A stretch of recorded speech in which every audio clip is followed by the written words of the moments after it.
From Television City in Hollywood, the Jack Benny program with his special guest, Hal March.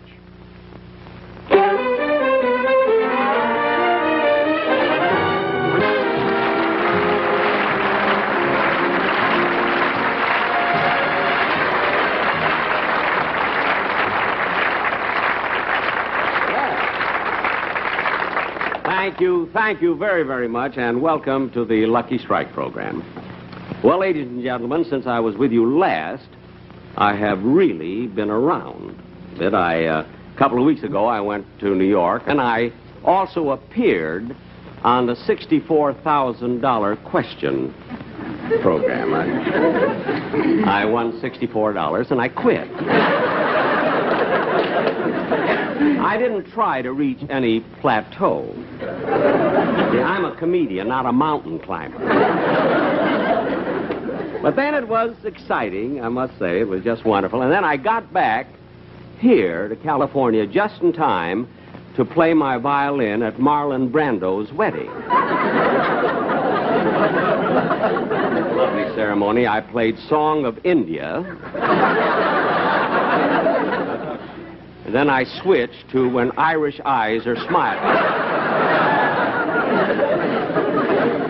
Then I had an Italian number ready in case there were further development.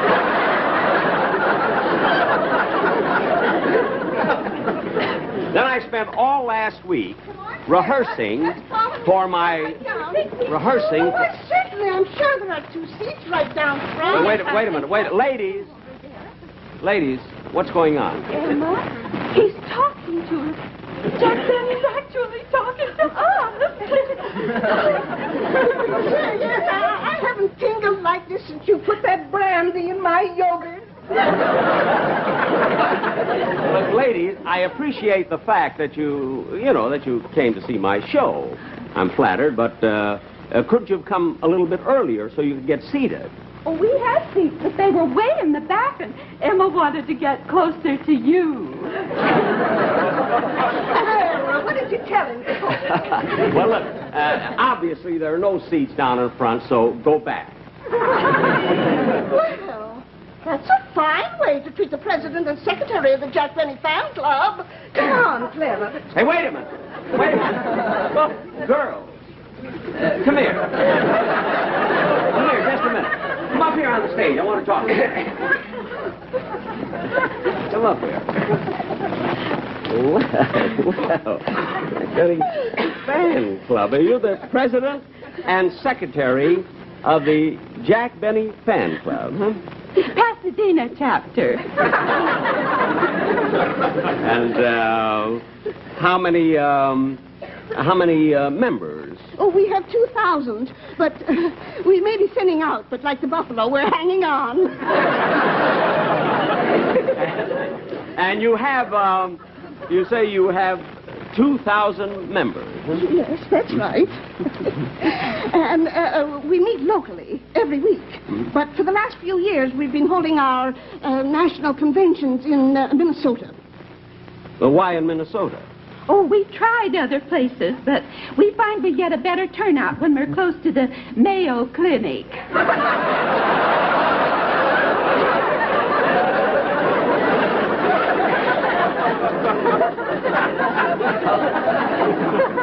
Well, girls... Girls? Girls, as long as you want to be close, there are a couple of seats right in the wings there if you'd like to watch the show. Oh, just one more thing, Mr. Benny. Yes? I know that most of our members are watching now, and we had a terrible argument at our last meeting. Would you mind if I proved a point? Well, no, of course not.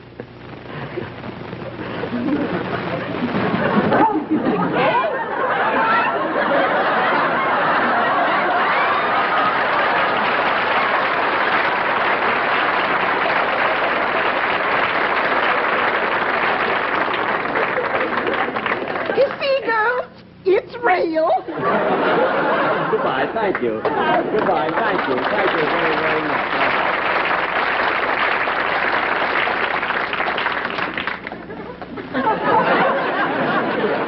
It's real, all right. thinning out, but like the buffalo, it's hanging up. Speaking of buffalo, Don Wilson, on my first program of the season, came out here on the stage dressed in a calypso outfit and did a calypso song and dance. I let him do it a little while, and I thought it was ridiculous. See, so I made him stop. And then, oddly enough, I got thousands of letters from fans saying that they thought he was the hit of the show. In fact, I have so many letters that I thought I'd let him come out again and try it. And here he is, Don Wilson.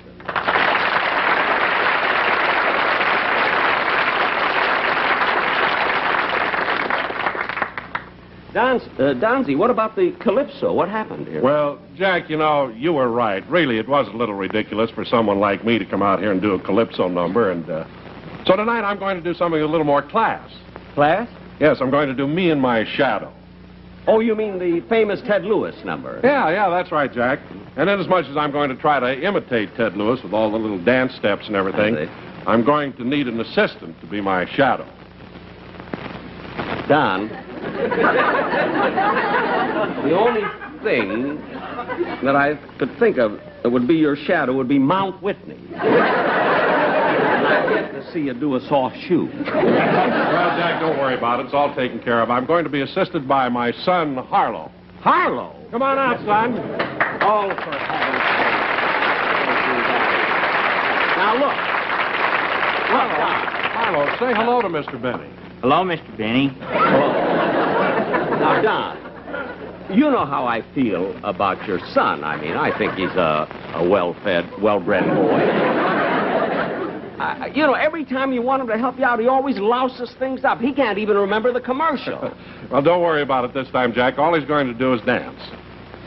Oh, he's not going to speak. That's right. Oh, then, Harlow, you've given up the idea of being an announcer, huh? Yes, Mr. Benny. Oh, well, good. But he's still working in television. You are? Yes, they use my stomach for the Bufferin commercial.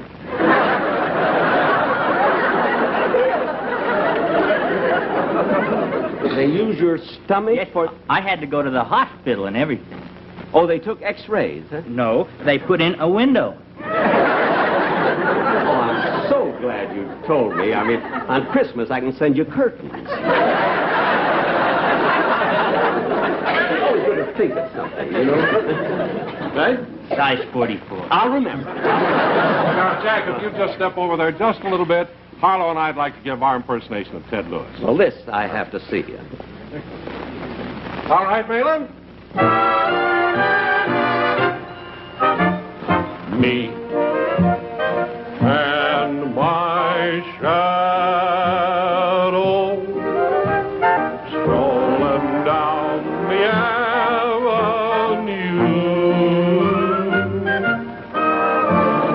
Me and my little shadow, not a soul to tell our troubles to. And when it's 12 o'clock, we climb the stair. We never knock. There's nobody there. Just me and my shadow, all alone and feeling blue.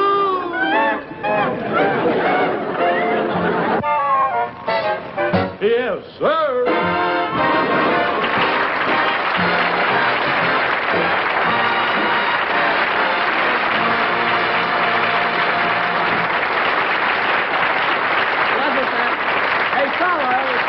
Fellas, come back here a minute. Come back, both of you. John, you amaze me. That was Thank you, Jack. just great. Thank you. Harlow, I'm so sorry I said those things about you. You were wonderful.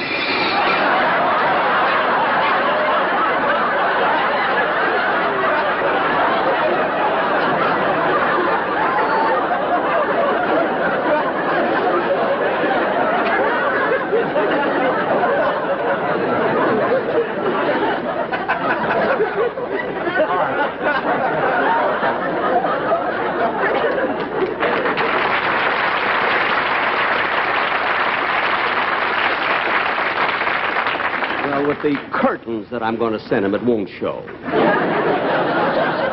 Ladies and gentlemen, as I mentioned before, a couple of weeks ago, I appeared as a contestant on the $64,000 program. Now, I answered Hal March. He asked me the first question. I answered it correctly, took the $64, and went home. Now, as far as I'm concerned, that should have been the end of it. But Hal March, he made such a big thing out of it that I sent him a wire, and I told him that I would personally put up the money, all the money, if he would be a guest on my program and answer a lot of questions. I want him as a contestant. So he came all the way from New York, arrived here this morning, accepted my challenge. Here he is, Hal March.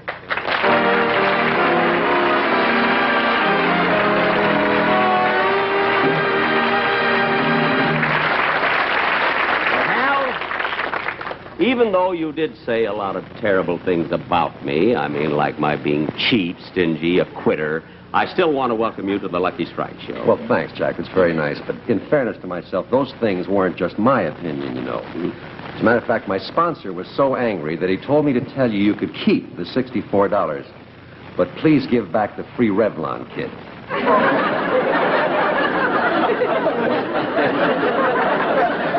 I'm terribly sorry. You see, I haven't got the kit. I sent it to my sister in Chicago. Can't you get it back? Well, I guess so. I'll refund her money.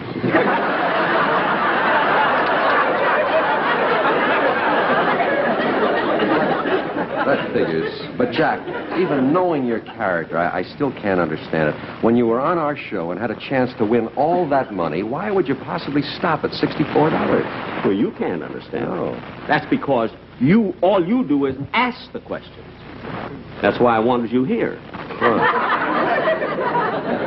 I want to show you how it feels when the shoe is on the other foot. See how far you can go. All right, Jack, I'm willing to take a chance. And, you are actually putting up your own money? Hal, if you answer the questions correctly, I personally will give you a check.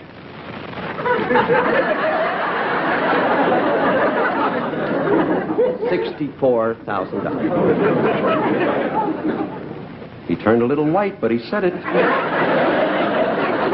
Jack, let's get going with the questions. Wait a minute, not so fast. We're going to do this thing right. Oh, what? There's the curtain, please.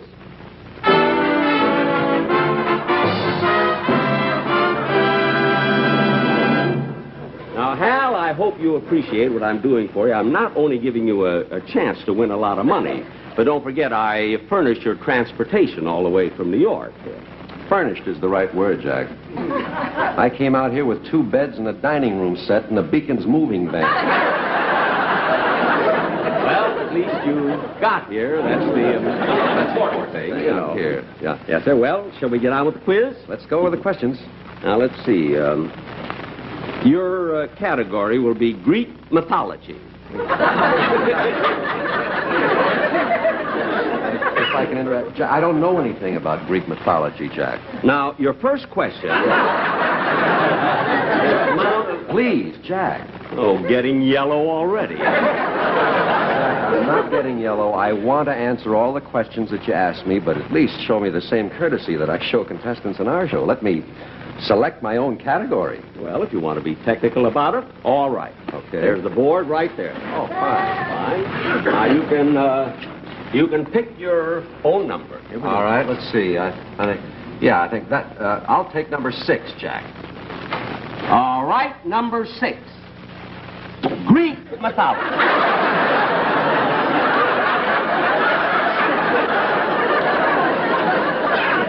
Jack, that's not fair, and you know it. Well, all right, then pick another number. No, I'm not going to pick a number in that tricked-up board. Let's just take a chance on general knowledge. I'll try that. General knowledge. Yeah. All right, and to show you that there is no trickery, all the questions are all sorted out and selected in my IBM machine. Oh, good. Good.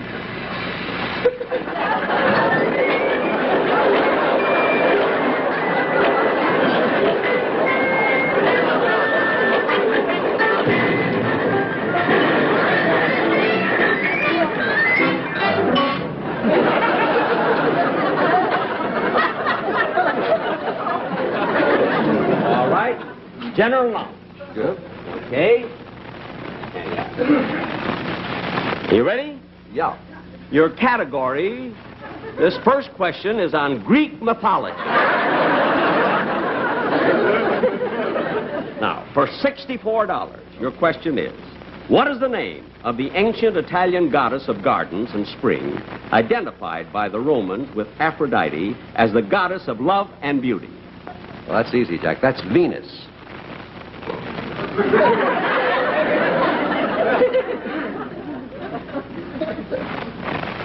Now, your first... I already answered the first question. All right. You wait a minute. In the first place, you said you didn't want Greek mythology, so we're not counting it. We are counting it.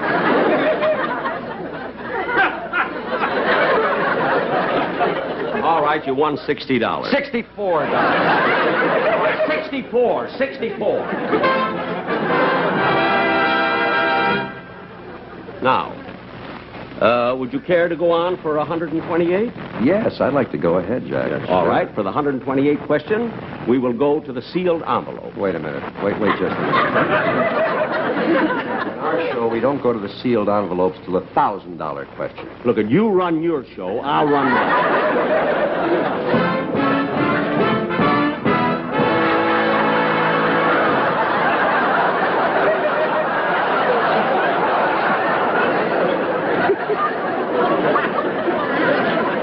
The envelope, please. Sure. And I want to personally guarantee that nobody's seen these questions. Not me, my buddies, not nobody except the guy what wrote it. And to make absolutely certain that the questions would remain a secret, the minute the guy finished writing them, we shot him.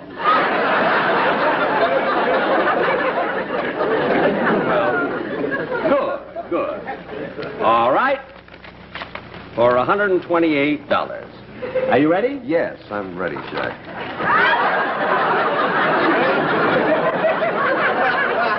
Jack, a question this long for only $128? The question is only the first line. The answer is the rest of it. Now, here's the thing. For the coastline between Ocean Park and Malibu is a distance of 10.5 miles. Now, for $128, tell me, how many grains of sand are there on that beach?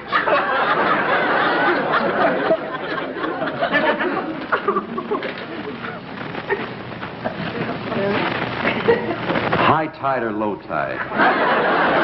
Excuse me a minute. When the fellow wrote this question, did he mean high tide or low tide? We'll never know. Oh, yes, I forgot. Well, Hal, I'll have to give you that one on a technicality. I've got $128? 120. Now, Good. would you care to go for 256? Yeah, let's have the question. Wait a minute, not so fast.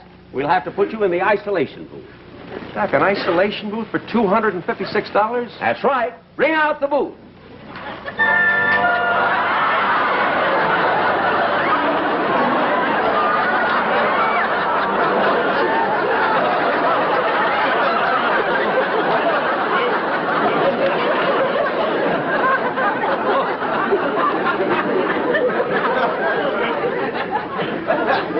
I'm not going in there, Jack. Oh, afraid of your next question, eh? Jack, there's a lion in there. Well, of course, the next question is on zoology. He's there to help you out. Jack, I don't care what he's there for. I'm not going in with that beast. This is absolutely ridiculous. Well, all right, so there won't be any complaints later. Take that away and bring in the other booth. That's better.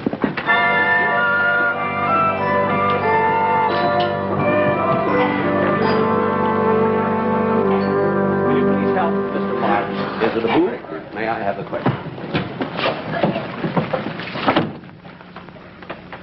Hal, can you hear me? Yes, I can, Jack. Here's your question for $256. It's on zoology. It's rather complicated, so listen carefully. Here we go. The science of zoology is divided into many branches, and many men have achieved fame in these fields. Name the founder and the prime contributions of each of the following 8 branches of zoology: morphology, embryology, primatology, paleozoology, phylogeny, taxonomy, ecology, and zoogeography.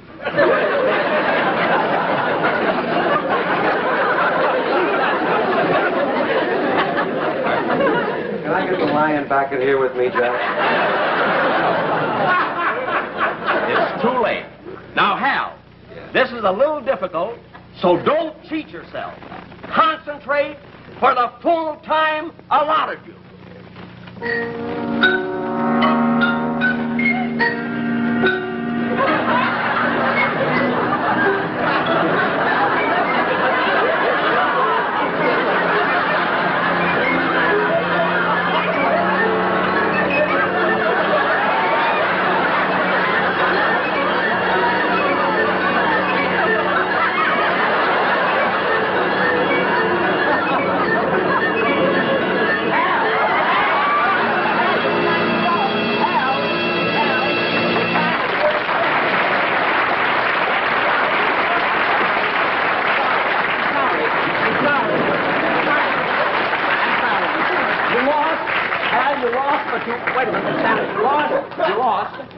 But you have the consolation prize.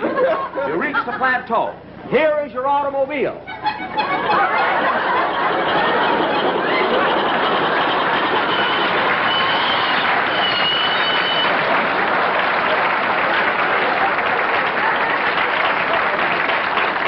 A 1923 Maxwell. Get in. Come on, girls. Come on. Okay, take it easy.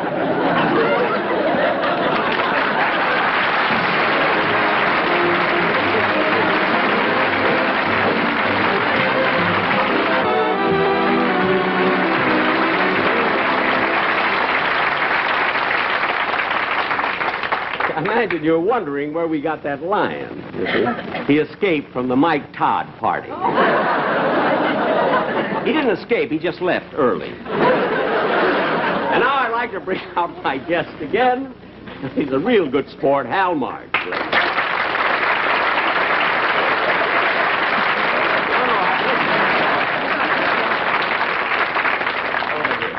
Sorry, Jack. I've never had a rougher time in my life. Yeah, that isolation booth was pretty rough, wasn't it? It wasn't the booth, it was that car, Jack. Oh. Well, you don't have to ride it anymore. You mean I don't get to keep it? No. Oh, I feel better already. Well, of course. Well, Hal, it's a shame that I made you come all the way over here and then you didn't win anything. Well, that's all right, Jack. I was coming out anyway to discuss some business with Paramount about the picture that I did for them this summer, the movie. Oh, that's right. You did make a movie. What's the name of it? Yeah, well, it's a wonderful comedy, Jack, called Hear Me Good. It's a lot of girls and laughs, if you like that sort of thing. Yeah, well, isn't that nice? You know, what amazes me, here you are, a fella, you have, you made a picture, you have 2 television shows. I made a record, too. We're singing for Dot Record called Hear Me Good. Very, very good. You made a picture, 2 television shows, and a record. I'm conducting an album. Oh, shut up. Everything, you know. Well, Hal, let me ask you, doing all these things, like, how old are you? I'm 37, Jack. 37? Gee, then you were born in 1896. Jack, if I'm 37, how could I have been born in 1896? You must have been. I'm 39. I was born in 1894. You were born in 1894. How can you possibly... Because this is my show. Your show has been a lot of fun, and again, I'd like to thank you very sincerely for furnishing my transportation. I'm going back in a dining room set. That's good. Hal, take care of those ulcers, won't you? I don't have any ulcers, Jack. You mean you give out all this money and you haven't got ulcers? My sponsor has a case. Oh, I see.